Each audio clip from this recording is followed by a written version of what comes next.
Absolutely crazy game, and I do hope that you add your voice to the outcry surrounding that.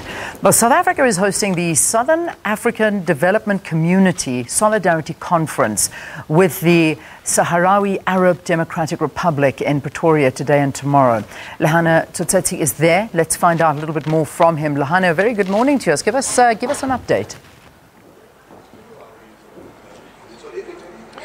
Thank you, and a very good morning to you, Leanne. And we welcome you again from the Department of International Relations and Cooperation here in Pretoria.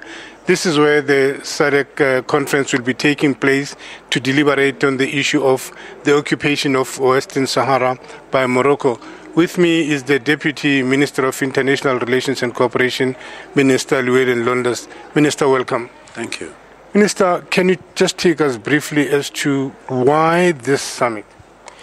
Well, the summit is intended to demonstrate SADC's solidarity with the people of Western Sahara and to highlight the fact that since 1960 there have been United Nations resolutions on the matter, OAU resolutions on the matter, and then subsequently African Union resolutions, and further UN Security Council resolutions on the matter, all of which point out that a referendum held by the people of Western Sahara to determine whether they want independence and a sovereign state. Very simple.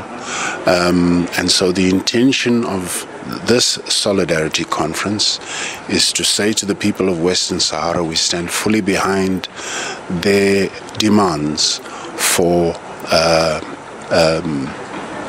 separate independent state. It would appear that Morocco is now hosting another conference, in actual fact, which one could say it would be to counter this one. And it has actually made it very clear that it's not going to entertain any issue around the referendum or self-determination, but just the issue around autonomy. So how are you going to go through this bridge? Well, to go through the bridges, autonomy is not on the table. The only thing that's on the table is a referendum where the people of Western Sahara make their choice on the matter. And the UN Special Envoy on Morocco, on Western Sahara, said this is going to be a very difficult task. Your take on that? Well, I respect His Excellency Special Envoy Horst Kohler very much. He's there representing Secretary General of the United Nations, Antonio Guterres, and so his views on the matter must be respected. However, his is not the only view. There are other views as well, and these have to be taken into consideration. Minister, do you think the issue of the African Union welcoming back Morocco into the AU, this despite the Constitutive Act of the Union, which disallows occupation, was it the right decision?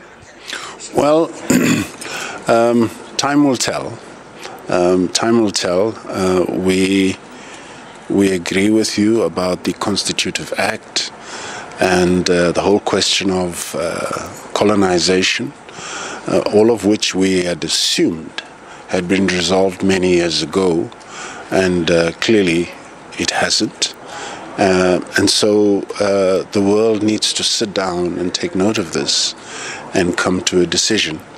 So we believe that the only body that can do that is the United Nations and the African Union, because we've always said the United Nations must take note and engage with regional bodies.